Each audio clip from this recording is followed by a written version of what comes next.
Bueno, pues, ¿qué tal? Hola a todos, un gusto saludarlos una vez más. Vamos a hablar de un tema relacionado a curvas. Es un poco en una dirección, pues, distinta a lo que se ha discutido hasta ahora. Tiene que ver con el problema de longitudes. Entonces, vamos a empezar con esto. El procedimiento general, o bueno, la idea básica es que seguimos trabajando con funciones que parametrizan curvas, entonces tengo algo definido. Para fines de visualización, ya, bueno, como me lo requiere el caso particular que vamos a estudiar ahorita, vamos a restringirnos únicamente a funciones definidas sobre intervalos cerrados y acotados. Y mi planteamiento va a ser lo más general posible, así que voy a tomarla con codominio en Rn. Entonces, ¿qué es lo que intentamos hacer? Nosotros tenemos nuestro dominio A, B, que se está transformando en alguna cosa extraña, que es la curva que estamos dibujando aquí al lado. Entonces, esto de aquí sería la curva gamma. Es una curva continua, o bueno, pretende serlo, al menos. Y la pregunta que me gustaría contestar es, ¿cómo puedo generar un concepto de longitud? ¿Cuál es la herramienta? ¿Cuál es la estrategia? ¿Qué es lo que yo puedo hacer para decir que puedo calcular la longitud de una curva dada, de una curva parametrizada? Vale, entonces esa es la pregunta. Y al menos nosotros ya deberíamos conocer un caso particular de cómo empezar a dar respuesta. ¿Vale? ¿Cuánto mide una curva? ¿Qué tipo de curva sabemos medir? Posiblemente en cálculo 2, se discutió un ejemplo concreto cuando se habla de todas las aplicaciones que puede tener el concepto de integral, al caso de gráficas.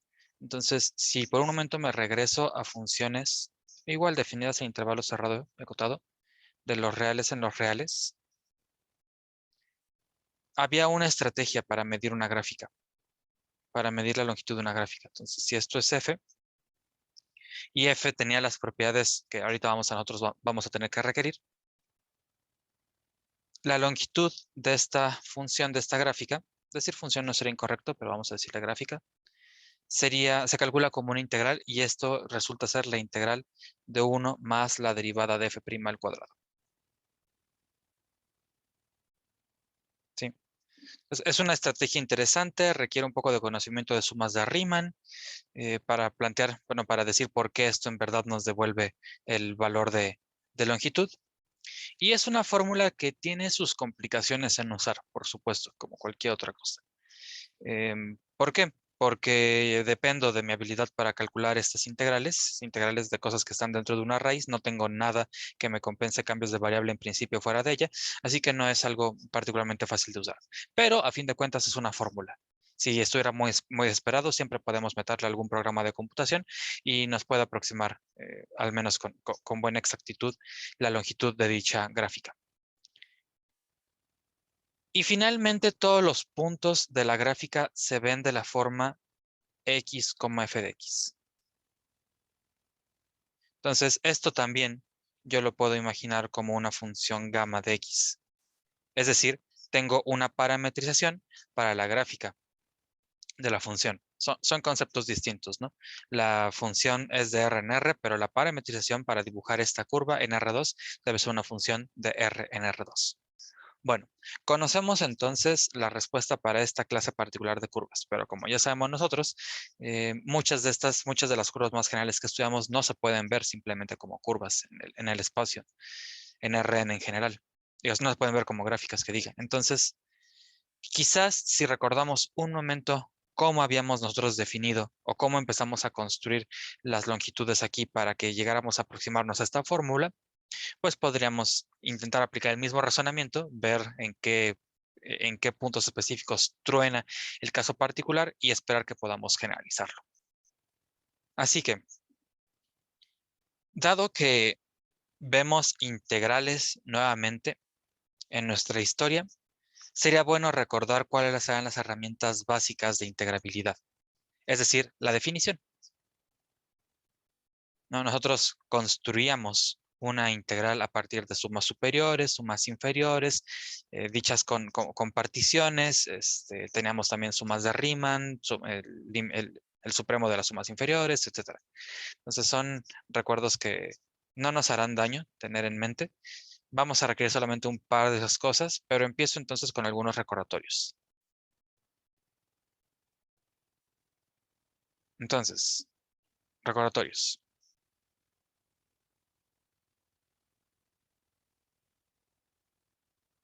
Primero, una partición de un intervalo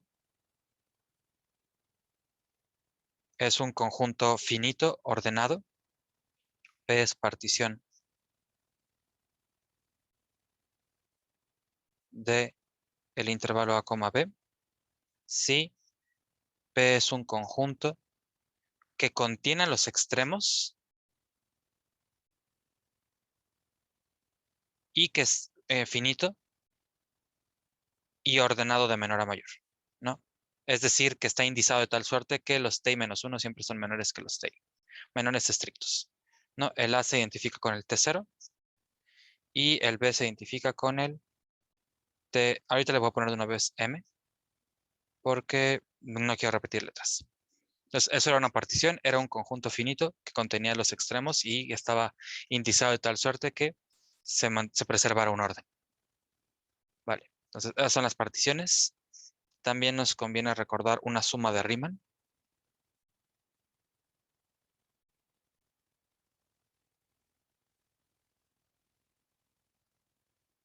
Dada una función definida en un intervalo cerrado y acotado, yo tenía P partición del intervalo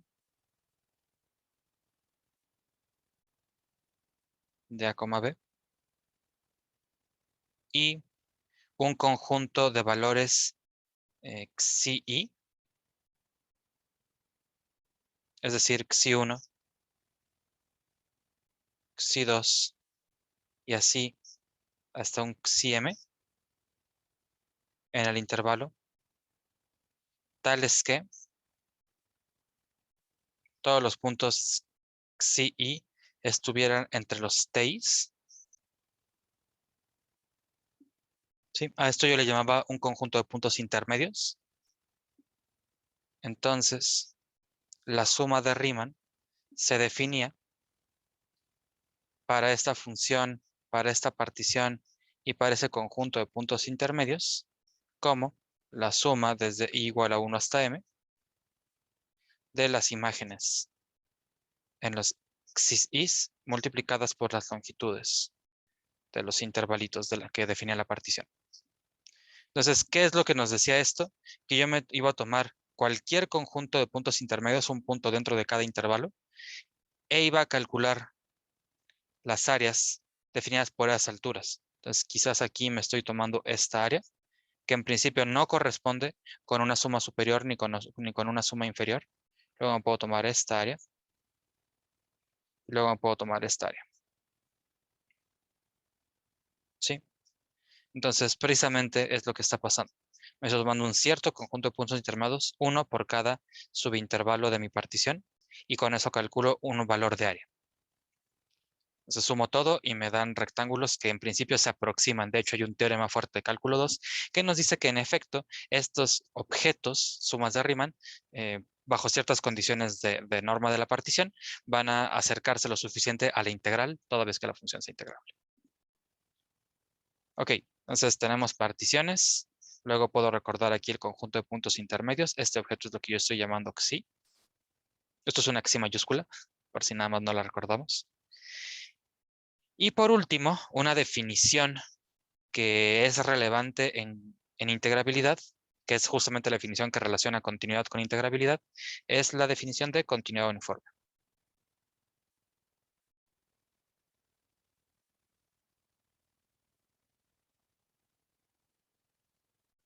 Una función iba a ser uniformemente continua, vamos a llamarle g por ahora para no repetir cosas.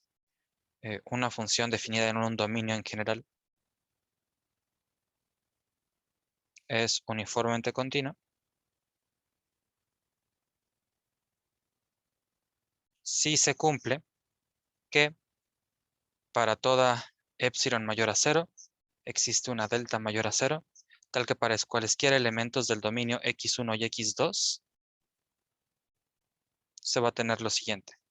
Toda vez que la distancia entre x1 y x2 sea menor que delta, vamos a poder garantizar que las distancias entre g de x1 y g de x2 se hacen chiquitas por menos que epsilon. Entonces, nada más nos interesa recordar un par de cosas. La interpretación de esto es que es un poco más fuerte que la continuidad, porque la continuidad se garantiza por punto. Entonces, si en continuidad yo cambio el punto x0 al que me estoy acercando, posiblemente las deltas van a cambiar también. La continuidad uniforme me dice justamente lo contrario, que la delta va a permanecer la misma, sin importar quiénes sean los puntos. Es decir, toda vez que mis puntos disten menos de delta, no sé, en donde sea, en donde los quiera colocar a lo largo del conjunto, siempre que tenga dos puntos que disten menos de delta, entonces las imágenes van a distar menos de epsilon. Y por ahí hay un teorema interesante, un teorema que por cierto volveremos a demostrar en cálculo 3, ya cuando tengamos herramientas más poderosas, que nos dice que si la función tiene dominio en un intervalo cerrado y acotado, entonces f va a ser continua, sí, solo sí, bueno, sí, ya lo dije con f, está bien, f es uniformemente continua. Es decir, que aunque este concepto de continuidad es más fuerte, puesto que no me especifica la delta dependiendo de los puntos, sino que cualesquiera dos puntos cercanos van a cumplir cercanos en la imagen, entonces es un concepto más duro que continuidad. Cuando yo me restringo a dominios que son intervalos cerrados y acotados, entonces no va a pasar nada nuevo. Todas las funciones continuas van a resultar ser uniformemente continuas. Claramente todas las uniformemente continuas son ya continuas, pero la implicación dura en estos casos es que se da la ida. Entonces toda función continua va a ser uniformemente continua. Vale. Así que ese fue nuestro recordatorio de algunos conceptos que posiblemente discutimos en cálculo 2. Entonces, particiones, sumas de Riemann y por último, continuidad uniforme. Muy bien. Ahora, procedamos a hacer nuestra construcción. Supongamos que por aquí tenemos una curva alegre.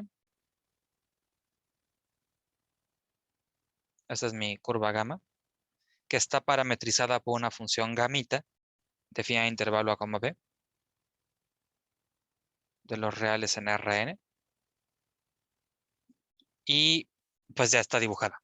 Entonces, si bien yo no sé de inicio cómo aproximar, bueno, perdón, no sé de inicio cómo calcular directamente, exactamente, la longitud de esta curva, lo que sí puedo intentar es dar valores de aproximación, acercarme, dar pequeñas ideas de cómo calcular toda esta longitud. Entonces, inmediatamente podría no salirme. Quizás mis primeros juegos, mis primeros intentos no van a ser buenos, pero si yo tengo un método y lo hago de manera sucesiva, posiblemente me acerque a algo que yo sí pueda llamar el valor de longitud de la curva. Entonces, por ejemplo, una primera idea, una primera aproximación que no me esforzaría mucho, sería simplemente la secante. El segmento de recta que une a los puntos extremos, ¿no? Algo así como que esto es mi gamma de A y esto es mi gamma de B.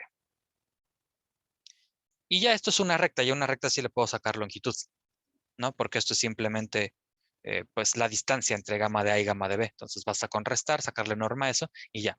Bueno, mi primera aproximación quizás no es tan buena como yo esperaba, pero ya tengo un inicio. Y otra forma, que quizás sea mejor que la que acabo de escribir, sea tomarme un punto intermedio. Algo así. Un punto intermedio en un cierto punto llamado gamma de T1. Entonces, entre la primera queda simplemente una línea recta. Entre la primera queda simplemente una línea recta y esta que ya tiene un poco más de, eh, de consideración de lo que pasa en la curva, porque no se está olvidando todos los puntos intermedios, sino que se está apoyando al menos uno, pues quizás esta segunda resulte, nada me lo garantiza por ahora, pero resulte una mejor aproximación. Y si lo puedo hacer con un punto, lo puedo hacer con dos. Y si lo puedo hacer con dos, lo puedo hacer con tres. Entonces, lo que yo estaría pensando es que si bien esta es mi curva, puedo dibujar una cantidad finita de puntos y empezar a aproximar por allí. Entonces, Lo que estoy diciendo es que tengo por aquí un gamma de T1, un gamma de T2, y así me sigo dibujando puntos sobre la curva y calculando las distancias entre los puntos consecutivos, porque estas son líneas rectas, son vectores, son normas de vectores, y esas me salen súper bien calcularlas. Así que con esto tengo dos conceptos de base. Primero, dado que estoy poniéndome una cantidad finita de puntos que van de A hacia B, estoy pensando entonces en particiones. Esencialmente me estoy tomando P, una partición A, T1 y así hasta B de puntos, y estoy dibujando, estoy identificando las imágenes de cada punto sobre la curva y estoy calculando las longitudes consecutivas. Entonces por aquí tendría como que una suma de normas de cada punto siguiente restado al anterior. De i igual a 1 hasta m. ¿Sí? Y esto es lo que yo llamaría, estoy definiendo, la longitud de la curva gamma dada, bueno, la longitud poligonal de la curva gamma dada por la partición P. Siempre que yo termine una partición del intervalo dominio, puedo identificar mis puntos, las imágenes de mis puntos sobre la curva, y puedo calcular cada una de estas rectas, longitudes de recta, que son simplemente normas, y con eso tengo una aproximación de la curva, de lo que debería ser la longitud de la curva. ¿Vale? Y me gustaría afirmar que entre más fina sea mi partición, es decir, entre más puntos tenga y vaya, pues, eh, abarcando más cachos del dominio, es decir, mientras sea más fiel, mientras tenga más y más puntos que consideren todas las variaciones posibles de la curva, entonces mi aproximación se hace más fina, más fina, más fina, y debería acercarse a lo que me gustaría llamar ya como tal el valor de la curva, el valor de la longitud de curva. Entonces, una pregunta es si P es muy fina, entonces, ¿a qué tiende a qué tienden las longitudes poligonales? ¿Sí? Yo esperaría que tendieran algo a un objeto en concreto porque yo sé de antes que esta fórmula es válida. Entonces, si pudiera hacer un argumento aquí que me permita llegar a una fórmula integral, entonces sería, o yo espero, sea consistente con lo que se hizo originalmente en cálculo 2. Así que, ¿a qué tienden las longitudes poligonales? Y esa es la pregunta. ¿Cómo vamos a empezar a darle respuesta? Bueno, la demostración es interesante porque no es, bueno, tiene algunos trucos considerables, de nivel considerable, puesto que requiere eh, herramientas de conteo uniforme, como las que mencionamos, y argumentos de sumas de Riemann. Entonces, no voy a decir poco en la siguiente demostración, pero aún así es accesible, se basa ya en conceptos previamente discutidos, entonces vamos a intentar hacer argumentos que nos convenzan. Bueno, la idea es la siguiente. Si yo empiezo con este objeto, yo puedo desarrollarlo con tantita paciencia. Entonces, la longitud poligonal va a estar, bueno, está definida, ya saben, como la suma de igual a 1 hasta n de todo lo que yo acabo de escribir. Y tendría que calcular estas normas. Entonces, esto sería la suma de i igual a 1 hasta n. ¿De quién? Bueno, sería una raíz cuadrada. Y estoy calculando la resta de estos dos compadres, pero cada curva gamma está conocida en sus entradas por medio de gamma 1, gamma 2 y así, hasta gamma n. Sí, perdón, aquí es hasta m. Los de afuera son los de hasta m. Ok, y dentro yo estoy sumando, pues estoy calculando una distancia, entonces tengo una raíz cuadrada y tengo varios términos elevándose al cuadrado y sumados todos ellos. Entonces por aquí tendría otra suma adentro, que sea la suma de j igual a 1 hasta n. ¿De quién? pues de las entradas gamma j, evaluadas cada una en su ti menos gamma j, evaluada en su ti menos 1, al cuadrado. Entonces, este objeto que geométricamente se ve amigable, pues tiene una definición un poco ruda de por dentro, ¿no? Necesito entonces yo calcular una raíz cuadrada, y dentro de la raíz cuadrada originalmente había una suma de cosas al cuadrado, ¿no? Entrada a entrada conozco gamma j. Entonces, cada gamma j se está evaluando en cada una de las ti's y las estoy pues sacando la distancia, sumando al cuadrado y después sumando todos esos resultados. Es una cosa bastante chonchita. Pero está a punto de simplificarse de una manera amigable, porque yo tengo este objeto. Si yo fijo la y la j, estoy observando una resta de la misma función, una gamma j menos una gamma j, evaluadas en puntos de un intervalo ti menos 1 ti. Este es mi intervalo. Si yo fijo la j, si fijo la i, tengo la gamma j evaluándose en ese intervalo. Y uno de nuestros trucos favoritos cuando teníamos expresiones de esta naturaleza era aplicar teorema de valor medio. ¿Por qué? Porque si yo lo hago así, voy a obtener un término relativamente constante.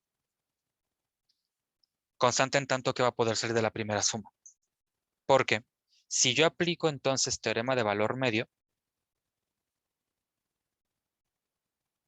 cada gamma j, bueno, va a existir para cada función, va a existir un valor que en principio depende tanto de i como de j, tal que la derivada va a ser igual a la pendiente de las secantes. Entonces, ojo porque ya estoy mezclando los dos subíndices. Entonces, no hay que perder de vista la interpretación. Y si yo hago esto, si yo aplico teorema de valor medio a cada cosa, entonces voy a llegar a lo siguiente. Despejando tantito de ahí, voy a tener la suma dentro de la suma. Esto se queda tantito igual. Vamos a sumar todo esto. Y la suma, que ya estaba dentro de la suma. Pero al despejar la resta de las imágenes, yo voy a tener la gamma j' derivada al cuadrado evaluada en ese punto que ahorita me garantiza el teorema de valor medio, que multiplica al ti menos 1 al cuadrado. Entonces, lo interesante de este objeto es que depende de i, no depende de j. Entonces, este término se puede factorizar de esta suma. Voy a escribir esencialmente lo mismo, solo que ahora fuera de la suma.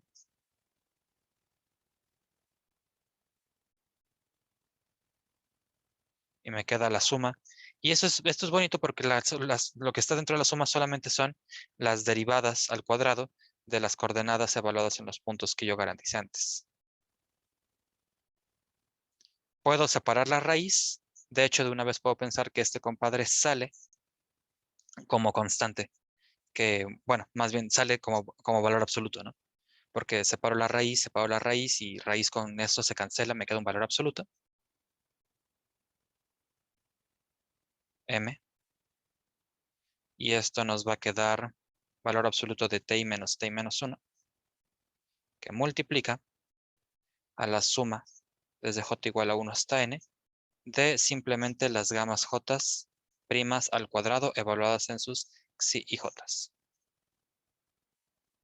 Y como la partición yo me tomé la molestia de pedirme la creciente, esto se reorganiza de la siguiente forma. La suma de i igual a 1 hasta n de este objeto que está dentro de una raíz cuadrada. Nadie dijo que sea particularmente bonito, pero ya se ve un poco menos intimidante, yo espero, que lo que estaba escrito antes. Y todo está multiplicado por un ti menos 1. Y si uno lo piensa un momento, dado que ya tengo la suma de cosas evaluadas y multiplicadas por las longitudes de mis subintervalos de la partición inducida que yo me había tomado, entonces me gustaría mucho dentro de mi corazón decir que esto se asemeja a una suma de Riemann. ¿Por qué? porque tengo una expresión evaluada en ciertos puntos y multiplicadas por las longitudes de los intervalos. Entonces, un teorema de cálculo 2 me garantizaría que esto se va a empezar a aproximar a un valor de una integral. Y para ver quién es la integral, solo tendría que ver qué es lo que estoy multiplicando, quién es la función asociada a este término. Entonces, si yo ignoro estas evaluaciones y aquí pongo nada más un objeto, pues lo que estoy calculando es la raíz cuadrada de la suma de las normas derivadas al cuadrado evaluadas en ese objeto. Entonces, la función en la que yo estoy pensando aquí, como si yo hablara de una f de z o una f de xy-pelona, sería la raíz cuadrada de la suma de las coordenadas derivadas al cuadrado evaluadas en el objeto. Pero esto no es otra cosa que la norma de la derivada. Sí, ¿no? Porque son las coordenadas derivadas elevadas al cuadrado de raíz. Esto es una norma. Entonces, si todo sale muy bien, me encantaría decir que este objeto, que esta cuenta medio violenta, se está aproximando a esta integral que ya no lo es tanto. Sea la integral de a b de la norma de la derivada. Ok, eso suena mucho menos intimidante. No es una cuenta tan violenta al parecer. Claro que aquí estoy haciendo una trampa, porque me estoy pensando que todos estos números se comportan como el mismo y no lo son. De hecho, estas xi y j dependen tanto de j como de i. Es decir, yo encontré una xi por cada intervalo, pero también por cada función coordenada. Sí, apliqué el teorema de valor medio a cada i y a cada j. Entonces, a cada combinación posible de intervalos con funciones coordenadas. Yo no puedo simplemente ignorar eso y decir, tómatelo como una sola función. Ahora, hay un argumento. Si yo quisiera hacer matemáticas a prisa y quisiera convencerme de esto, entonces pensaría, bueno, sí, pero si tu partición es lo suficientemente fina, entonces entre tomártelos todos distintos y tomártelos todos iguales, no va a haber mucha diferencia. Es decir, que si la partición tiene un suficiente número de puntos, entonces el que yo me tome esto o esto solamente me va a dar un error epsilon muy pequeño. Así que sí podría considerar que este objeto se comporta aproximadamente como una suma de Riemann y, en conclusión, llegar a la fórmula que yo estoy prometiendo de este lado. Ese es el argumento intuitivo, ¿sí? Si yo tengo aquí mis puntos cercanos, entonces no va a haber mucha diferencia, no va a haber mucha variación en el objeto que estoy calculando aquí adentro, así que se comportan aproximadamente como sumas de Riemann y por lo tanto se están aproximando aproximadamente a este valor de integral. Entonces, esta sería la primera parte del video de esta sesión. Vamos a cortarlo por aquí y vamos a regresar a hacer la demostración de esto que estoy diciendo. ¿De acuerdo? Entonces, esperen la parte 2.